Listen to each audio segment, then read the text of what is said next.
है। तो दोस्तों ये है वो 21 प्रकार की दिव्यांगताएं जिनके बारे में हम एक एक करके विस्तार से जानेंगे।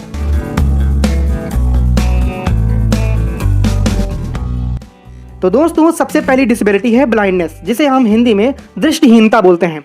तो एक जो दृष्टिहीन व्यक्ति होता है वो देखने में असमर्थ होता है, यानी जिसको हम पूर्ण दृष्टिबाधित बोलते हैं, जिसको बिल्कुल भी दिखाई नहीं देता है, उनको हम ब्लाइंडनेस की कैटेगरी में रखते हैं। दृष्टिहीनता के कारण कौन कौन से हैं? तो ये जन्मजात भी हो सकता है और ये दुर्घटनावश भी हो सकता है, यानी कोई एक्सीडेंटल केस भी हो सकता है जिनमें उनकी आंखों की दृष्टि चली गई हो, या फिर वो जन्मजात भी हो सकता है। एक अनुमान के अनुसार दुनिया भर में लगभग 39 मिलियन लोग जो है वो दृष्टिहीन है, यानी ब्लाइंड हैं। तो 39 मिलियन लोग जो है वो ब्लाइंड हैं और 90% जो ब्लाइंड लोग हैं वो विकासशील देशों में रहते हैं, यानी कि जैसे भारत हुआ ऐसे 90% लोग जो दृष्टिहीन हैं वो भारत जैसे देशों में रहते हैं।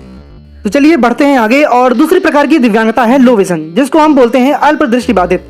तो अल्प दृष्टिबाधित का मतलब होता है जो व्यक्ति पूर्ण रूप से देखने में अक्षम होते हैं, यानी कि जिनकी आंखों में अभी भी कुछ मात्रा में दृष्टि उपलब्ध होती है और वो कुछ मात्रा में देख सकते हैं, उन्हें हम अल्प दृष्टिबाधित यानी लो विजन की कैटेगरी में रखते हैं। इसको मापने के अलग अलग तरीके होते हैं जिनके आधार पर बची हुई दृष्टि को यानी कि बचे हुए विजन को मापा जाता है। एक अनुमान के अनुसार दुनिया भर में लगभग 246 मिलियन लोग लो विजन से पीड़ित हैं। तो दोस्तों तीसरी प्रकार की जो दिव्यांगता है वो है कुष्ठ रोग, यानी कि लेप्रोसी क्योर्ड पर्सन जिसे हम बोलते हैं, उनको इसकी कैटेगरी में रखा गया है। कुष्ठ रोग को हम हैंसन रोग भी बोलते हैं और ये एक बहुत ही पुरानी संक्रामक बीमारी है जो कि माइकोबैक्टीरियम लेप्राई नामक बैक्टीरिया के कारण होती है। दोस्तों ये जो है ये मुख्य रूप से त्वचा, आपके गले की नली और आंखों को प्रभावित करती है, जिसमें हाथ पैरों की उंगलियां गलने लगती हैं, कटने लगती हैं, उनको हम कुष्ठ रोग के अंतर्गत रखते हैं। दोस्तों ये जो रोग होता है ये प्रारंभिक अवस्था से लेकर वृद्धावस्था तक यानी ओल्ड एज तक सभी उम्र में होता है और इसका इलाज संभव भी है, जिसको हम मल्टी ड्रग थेरेपी कहते हैं, उसके साथ इसका इलाज संभव है। तो दोस्तों चौथी प्रकार की दिव्यांगता है हियरिंग इंपेयरमेंट, यानी कि जिनको सुनने में प्रॉब्लम होती है उनको हम हियरिंग इंपेयरमेंट की कैटेगरी में रखते हैं। तो दोस्तों इसके भी दो पोर्शन डिवाइड कर दिए गए हैं, पहला है आपका डेफ, दूसरा है हार्ड ऑफ हियरिंग। ठीक है, तो डेफ का मतलब ये होता है जिनके दोनों कानों में स्पीच फ्रीक्वेंसी में 70 dBHL से ज्यादा हानि होती है, यानी कि जिनको 70% से ज्यादा हियरिंग लॉस होता है उनको हम डेफ की कैटेगरी में रखते हैं। और हार्ड ऑफ हियरिंग जिसे हम बोलते हैं जिनके दोनों कानों में स्पीच फ्रीक्वेंसी में 60 dB से 70 dB तक मतलब जो हियरिंग लॉस होता है उनको हम हार्ड ऑफ हियरिंग कहते हैं। अगर हम बहुत ही सरल भाषा में कहें तो डेफ का मतलब ये हो जाता है कि जिनको बहुत ही कम सुनाई देता है, और हार्ड ऑफ हियरिंग का मतलब अगर समझे जिनको बहुत ही थोड़ा सुनाई देता है, जो कि कान की मशीन लगाने से उनको रिकवर हो जाता है और वो अब पहले की तरह सुन सकते हैं। तो दोस्तों पांचवें प्रकार की डिसेबिलिटी है लोकोमोटर डिसेबिलिटी, जिसको सभी लोग जानते हैं, यानी कि हाथ पैरों की समस्या, जिनको एक जगह से दूसरी जगह जाने में समस्या होती है उनको हम लोकोमोटर डिसेबिलिटी के अंतर्गत रखते हैं। इसमें क्या होता है, इसमें हड्डियों, जोड़ों और मांसपेशियों से संबंधित दिव्यांगता हो जाती है और इसमें जो है व्यक्ति का मूवमेंट जो है वो रुक जाता है, जैसे कि चलना, हाथ में सामान उठाना या फिर किसी सामान को पकड़ना, ठीक है, ये सब रुक जाता है। या ओवरऑल कह ले किसी व्यक्ति के मूवमेंट में जो समस्या हो जाती है उसको हम लोकोमोटर डिसेबिलिटी के अंतर्गत रखते हैं। तो दोस्तों छठी प्रकार की दिव्यांगता है डॉर्फिज्म, यानी कि जिसे हम बौनापन बोलते हैं, जिससे आप सभी लोग परिचित हैं। तो दोस्तों बौनापन एक शरीर का एक विकार है, वृद्धि विकार जिसे हम बोलते हैं, और जिससे शरीर की ऊंचाई बढ़ती नहीं है उसे हम बौनापन कहते हैं। तो दोस्तों ऐसा होता है, इसमें कुछ कैटेगरी होती है, जिसका शरीर 4 फीट 10 इंच से कम होता है उनको यहाँ पर बौनेपन की कैटेगरी में रखा जाता है, यानी कि उनको डॉर्फिज्म की कैटेगरी में रखा जाता है। और दोस्तों आनुवंशिक विकारों के कारण बौनापन हो सकता है और बौनेपन के 200 से अधिक कारण है जिसके कारण ये बौनापन हो सकता है। ठीक है, तो अधिकतर जो होते हैं वो आनुवंशिक यानी माता पिता से संबंधित होते हैं। माता पिता या फिर उनके घर में किसी को ये बौनेपन की प्रॉब्लम होती है तो उनके बच्चे भी वैसे ही होते हैं, डॉर्फिज्म के शिकार हो जाते हैं, उनको हम डॉर्फिज्म की कैटेगरी में रखते हैं। तो दोस्तों हमारी अगली दिव्यांगता है इंटेलेक्चुअल डिसेबिलिटी, जिसको हम बौद्धिक अक्षमता बोलते हैं, यानी कि बुद्धि से रिलेटेड जो कि अक्षमता होती है। इसमें क्या होता है, जो कि ये एक ऐसी स्थिति हो जाती है जिसमें बौद्धिक कामकाज, तर्क करने, किसी चीज को सीखने या फिर किसी समस्या को हल करने में प्रॉब्लम होती है, या फिर ऐसे कह लें जो सेल्फ हेल्प और जो सेल्फ केयर की स्किल्स होती हैं उनके साथ प्रॉब्लम हो जाती है, जैसे कि कपड़े धोना, कपड़े पहनना, ठीक है, खुद से खाना खाना और बहुत सारी ऐसी चीजें होती है जिनमें इनको प्रॉब्लम होती है। और यहाँ पर जो है इनका व्यवहार भी बदल जाता है और साथ ही साथ सामाजिक समस्याएं भी आ जाती हैं बच्चों में, तो उनको ऐसे बच्चों को इंटेलेक्चुअल डिसेबिलिटी के अंतर्गत हम रखते हैं। तो दोस्तों अगली प्रकार की दिव्यांगता है मेंटल इलनेस, जिसको हम बोलते हैं मानसिक बीमारी। तो ये एक ऐसी बीमारी है या उन बीमारियों का समूह है जो कि मन या मस्तिष्क को प्रभावित करते हैं। ठीक है, इसमें क्या हो जाता है, इसमें व्यक्ति की सोचने की क्षमता जो है वो घट जाती है। ठीक है, कोई भी कार्य करने जाता है तो उसमें ध्यान नहीं लगता है, डिप्रेशन हो जाती है, चिंता के शिकार हो जाते हैं। ऐसे लोग जो हैं वो मानसिक बीमारी यानी मेंटल इलनेस के अंतर्गत आते हैं। ठीक है, इसमें बहुत सारी बीमारी जो है वो अपने आप अटैच होती जाती हैं और वो मेंटल इलनेस की कैटेगरी में रखे जाते हैं। तो दोस्तों अगली प्रकार की जो दिव्यांगता है वो है ऑटिज्म स्पेक्ट्रम डिसऑर्डर। इसको हम बहुत ही ध्यान से समझते हैं। ये एक बीमारी है जो कि संचार और व्यवहार को प्रभावित करता है। संचार यानी कम्युनिकेशन, जो हम बातचीत करते हैं, और व्यवहार तो आप जानते ही हैं जिसको प्रभावित करता है। ठीक है, इसमें क्या होता है, ये जीवन के पहले 2 वर्षों में इसके लक्षण जो है वो दिखाई देने लगते हैं। यानी कि 2 साल तक के बच्चे जो हैं उनमें ये लक्षण दिखाई देने लगते हैं। कौन कौन से लक्षण होते हैं, जैसे कि बच्चा अपनी सुध बुध एकदम खोए बैठा रहता है। ठीक है, किसी से घुलना मिलना जो है पसंद नहीं करता है। ठीक है, और बातचीत में भी उसको कठिनाई होती है, एकदम शांत बैठा रहता है, उसको खेलना भी नहीं होता है, यानी कि वो अपने हम उम्र के बच्चों के साथ खेलना पसंद नहीं करता है। ठीक है, बहुत ही शांत रहता है। और जो अन्य कामकाज होते हैं जैसे कि कपड़े पहनना, खाना खाना, इस तरीके के जो काम होते हैं, खेलना या फिर अपना कार्य करना, इन सभी में उसको प्रॉब्लम होती है। तो वो बच्चे ऑटिज्म के शिकार हो जाते हैं। ठीक है, यानी जिनके व्यवहार में बहुत सारी प्रॉब्लम होती है वो बच्चे ऑटिज्म के शिकार हो जाते हैं। उनको हम ऑटिज्म स्पेक्ट्रम डिसऑर्डर बोलते हैं और उनको इस कैटेगरी में रखा जाता है।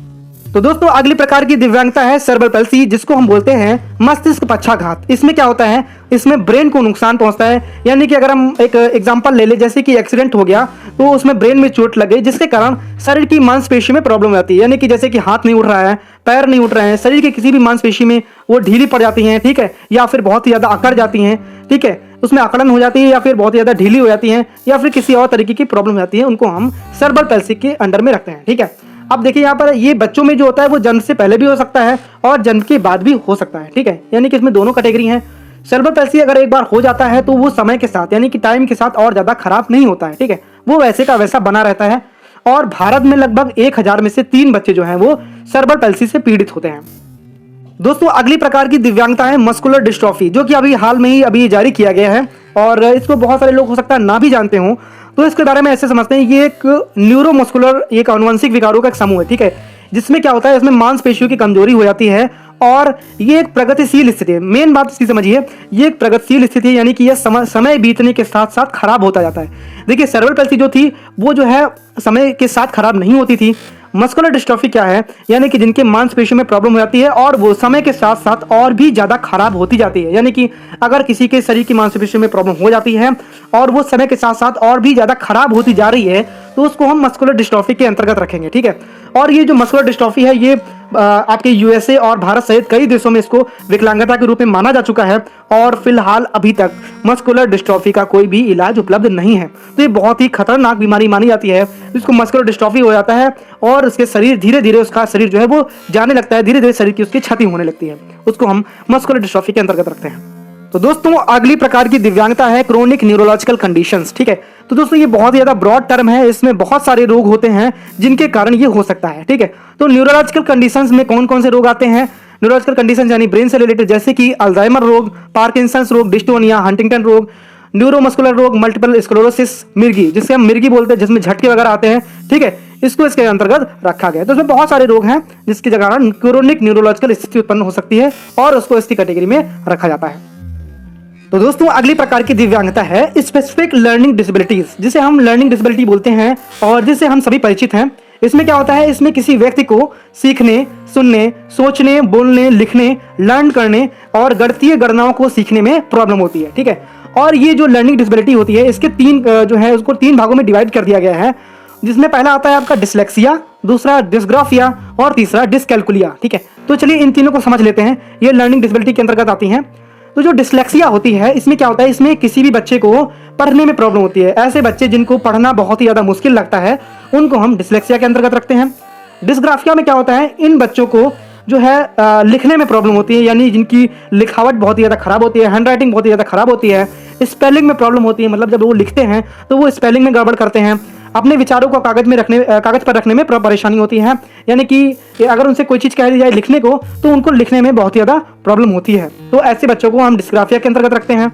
और डिस्कैलकुलिया एक ऐसी विकलांगता है, एक ऐसी दिव्यांगता है जिसमें अंक गणित को सीखने, संख्याओं को समझने, ठीक है, जोड़ घटाना करने या फिर इस तरीके की जो प्रॉब्लम होती है, जो गणित में प्रॉब्लम होती है, मैथमेटिक्स में प्रॉब्लम होती है, उनको हम डिस्कैलकुलिया के अंतर्गत रखते हैं। तो जो 3 से 6% बच्चे जो हैं 3 से 6% आबादी जो है वो हमारी डिसलेक्सिया से प्रभावित है।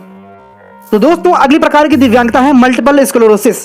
तो दोस्तों ये एक ऐसी बीमारी है जो कि हमारे बॉडी के सेंट्रल नर्वस सिस्टम को प्रभावित करती है। इससे क्या होता है, ये मस्तिष्क और शरीर के विभिन्न अंगों के भीतर सूचना के प्रभाव को रोक देता है। यानी कि मस्तिष्क के जो इन्फॉर्मेशन भेजी जाती है सेंट्रल नर्वस सिस्टम के जरिए, जो हमारे शरीर को इन्फॉर्मेशन भेजी जाती है वो रुक जाती है। इससे क्या हो जाता है, शरीर में थकान हो जाती है, कमजोरी, दर्द, झुनझुनी, ठीक है, और शरीर स्तब्ध हो जाता है, कठोरता हो जाती है, मांसपेशियों में ऐंठन हो जाती है, चलने फिरने में प्रॉब्लम होती है, ठीक है, शरीर का संतुलन जो है बिगड़ जाता है, चक्कर आने लगते हैं, दृष्टि में प्रॉब्लम होती है, देखने में समस्या होती है, सुनने में समस्या हो जाती है, ठीक है, और अवसाद या चिंता जिसे हम बोलते हैं डिप्रेशन हो जाता है, और यौन समस्या भी हो सकती हैं, और मूत्राशय की समस्याएं भी हो जाती हैं। इस तरीके के कुछ लक्षण होते हैं जिनको हम मल्टीपल स्क्लेरोसिस के अंतर्गत रखते हैं। तो दोस्तों अगली दिव्यांगता है स्पीच एंड लैंग्वेज डिसेबिलिटी। तो इस दिव्यांगता में 2 तरीके के डिसऑर्डर आते हैं। पहला है आपका स्पीच डिसऑर्डर, दूसरा है लैंग्वेज डिसऑर्डर। स्पीच डिसऑर्डर जिन बच्चों को बोलने में समस्या होती है, यानी कि जिनकी वाक शक्ति में गड़बड़ होता है, उनको हम स्पीच डिसऑर्डर के अंतर्गत रखते हैं। इनको कई तरीके की बोलने की प्रॉब्लम आती है। दूसरा है आपका लैंग्वेज डिसऑर्डर, जिनको बोलते हैं भाषा विकार वाले लोगों को, जिनको वो अपने को व्यक्त नहीं कर पाते हैं, यानी कि वो भाषा में उनकी प्रॉब्लम होती है, और या फिर कह लें उनको किसी भी चीज़ को समझने में कठिनाई होती है। यानी कि अगर कोई चीज़ बोल ली जा रही है और उनको समझने में कठिनाई हो रही है तो भी उनको हम लैंग्वेज डिसऑर्डर के अंतर्गत रखते हैं। एक बात आपको यहाँ पर ध्यान रखनी है, इन बच्चों को यहाँ पर सुनने की समस्याओं से संबंधित कोई बीमारी नहीं है। लैंग्वेज डिसऑर्डर केवल भाषा को व्यक्त करने और समझने की कठिनाई होती है। तो दोस्तों बढ़ते हैं अगली दिव्यांगता की तरफ, जिसका नाम है थैलेसीमिया। थैलेसीमिया का नाम आपने कई बार सुना होगा। दोस्तों ये एक ब्लड डिसऑर्डर है। इसमें क्या होता है, हीमोग्लोबिन जो है वो शरीर में कम बनने लगता है, जिसके कारण लाल रक्त कोशिकाएं जो होती हैं वो कम पड़ जाती हैं, ठीक है। ये एक प्रोटीन होता है, हीमोग्लोबिन जो है प्रोटीन होता है जो कि ऑक्सीजन को शरीर में चारों तरफ पहुंचाता है, ठीक है। तो अगर जो हीमोग्लोबिन है वो कम बनने लगता है, जिससे जो आपकी रेड ब्लड सेल्स होती है वो नष्ट हो जाती हैं, ठीक है, जिसके कारण आपके शरीर में एनीमिया हो जाता है। तो हीमोग्लोबिन के कारण ये आपके शरीर में एनीमिया हो जाता है, जिससे आपकी त्वचा यानी स्किन जो है वो पीली पड़ जाती है, थकान हो जाती है, टायर्ड हो जाते हैं आप, मूत्र का रंग गहरा हो जाता है, यानी कि यूरिन जो है आपका वो गहरे रंग का हो जाता है। इसमें बहुत सारी प्रॉब्लम हो जाती हैं। तो ये एक ब्लड डिसऑर्डर है जिसको थैलेसीमिया के अंतर्गत रखा गया है। तो दोस्तों अगली प्रकार की दिव्यांगता है हीमोफीलिया, जिससे हम सभी परिचित हैं। और इसमें क्या हो जाता है, ये एक तरीके का ब्लड डिसऑर्डर है। इसमें क्या होता है, रक्त का थक्का नहीं जमता है। यानी कि हम सभी जानते हैं सामान्य रूप से अगर हम कहीं कट जाते हैं, कहीं छिल जाते हैं, तो कुछ समय बाद हमारे शरीर में जो है रक्त का थक्का जम जाता है उस जगह पर, और खून वहां पर रुक जाता है। अगर किसी को हीमोफीलिया हो जाता है, इससे क्या होता है कि उसके शरीर में रक्त का थक्का नहीं जमता है, और उसका शरीर का रक्त जो है यानी ब्लड जो है वो लगातार बहता रहता है, यानी कि उसका रक्त रुकता नहीं है। तो उसको हम हीमोफीलिया बोलते हैं। इसको भी डिसेबिलिटीज की कैटेगरी में रखा गया है। दोस्तों अगली प्रकार की दिव्यांगता है सिकल सेल डिजीज, यानी कि सिकल सेल रोग से बोलते हैं। ये जो है ब्लड डिसऑर्डर का एक ग्रुप है, ठीक है। इसमें बहुत सारी बीमारियां होती हैं ब्लड से रिलेटेड, जिसमें क्या होता है, रक्त कोशिकाएं यानी कि जो आरबीसी आपकी होती है, रेड ब्लड सेल्स, वो गोल गोल आकार की होती हैं, आप सभी को पता है, ठीक है। रेड ब्लड सेल्स वो गोल आकार की होती हैं, लेकिन सिकल सेल डिजीज के कारण ये दराती के आकार की हो जाती है, यानी चंद्रमा के आकार की हो जाती हैं, और फिर वो टूट जाती हैं। इससे क्या होता है, हमारे शरीर में जो ऑक्सीजन ले जाने की क्षमता हो जाती है, आरबीसी में जो क्षमता होती है वो कम पड़ जाती है। इससे हमारे शरीर में ऑक्सीजन की कमी हो जाती है। इससे हमारे शरीर में बहुत सारे प्रॉब्लम हो जाते हैं, जिनको सिकल सेल डिजीज के अंतर्गत रखा गया है। दोस्तों अगली प्रकार की दिव्यांगता है मल्टीपल डिसेबिलिटीज, जिसे हम बहु दिव्यांगता भी बोलते हैं। बहु दिव्यांगता जैसा कि नाम से पता चल रहा है, बहु दिव्यांगता यानी कि 2 या 2 से अधिक दिव्यांगता। किसी भी व्यक्ति को जिसको 2 या 2 से अधिक डिसेबिलिटीज हैं, उनको हम मल्टीपल डिसेबिलिटीज के अंतर्गत रखते हैं। उदाहरण के लिए जैसे कि किसी भी व्यक्ति को, कोई व्यक्ति है जिसको दिखाई भी नहीं देता है और उसको सुनाई भी नहीं देता है, तो उसको हम डेफ ब्लाइंडनेस की कैटेगरी में रखते हैं, और उसको हम मल्टीपल डिसेबिलिटीज के अंतर्गत रखते हैं। दोस्तों अगली प्रकार की दिव्यांगता है एसिड अटैक विक्टिम्स, यानी कि एसिड अटैक पीड़ित जो हैं वो इसके अंतर्गत आते हैं, जिनके ऊपर तेजाब फेंकने के जो अपराध होते हैं। और भारत उन देशों में शामिल है जहां पर सबसे ज़्यादा एसिड अटैक्स होते हैं, ठीक है। यानी कि सबसे ज़्यादा इसमें महिलाएं शामिल होती हैं, जिन महिलाओं के ऊपर एसिड अटैक जो है होता है, और उनका चेहरा या फिर उनके अन्य अंग जो है वो खराब हो जाते हैं, उनको इसके अंतर्गत रखा गया है। तो इस RPWD एक्ट जो 2016 अभी नया हाल में ही लॉन्च हुआ है, उनमें इनको एसिड अटैक विक्टिम्स को जगह दी गई है। तो दोस्तों बढ़ते हैं अपने अगले और आखिरी डिसेबिलिटी की तरफ, जो कि है पार्किंसन डिजीज, जिसको हम पार्किंसन रोग बोलते हैं। इसको भी डिसेबिलिटी के अंतर्गत शामिल किया गया है। ये एक मस्तिष्क विकार है, यानी कि जो ब्रेन डिसऑर्डर है। इसमें क्या होता है, शरीर बहुत ज़्यादा कंपन करने लगता है, शरीर में जकड़न हो जाती है, चलने फिरने में प्रॉब्लम होती है, शरीर का संतुलन बिगड़ जाता है। देखिए जो इसके लक्षण हैं वो बहुत ही धीरे धीरे शुरू होते हैं, पर समय के साथ साथ ये और भी खराब होते जाते हैं। जैसे जैसे बीमारी बढ़ती है, लोगों को चलने बात करने में कठिनाई होने लगती है, ठीक है। उनको मानसिक बीमारी हो जाती है, ठीक है, उनके व्यवहार में परिवर्तन हो जाता है, उनकी नींद में समस्या होती है, यानी नींद ना आना, डिप्रेशन के शिकार हो जाते हैं, साथ ही साथ उनको मेमोरी में भी प्रॉब्लम होती है, यानी वो चीज़ों को याद नहीं रख पाते हैं, शरीर में थकान हो जाती है। इस तरह की बहुत सारी प्रॉब्लम उनके शरीर में हो जाती हैं। तो पुरुषों और महिलाओं दोनों में पार्किंसन रोग होता है, पर पुरुषों में महिलाओं की अपेक्षा ज़्यादा होता है। ठीक है, पार्किंसन डिजीज 50% ज़्यादा होता है। तो दोस्तों, मैंने इस वीडियो के माध्यम से 21 प्रकार की दिव्यांगताओं को बहुत ही विस्तृत तरीके से बताया है और मैं आशा करता हूँ आपको ये वीडियो बहुत ही अच्छी लगी होगी। अगर आपके मन में अभी भी कोई सवाल है, कोई भी क्वेश्चन है, तो आप हमसे कमेंट बॉक्स में संपर्क कर सकते हैं। Thank you for watching video.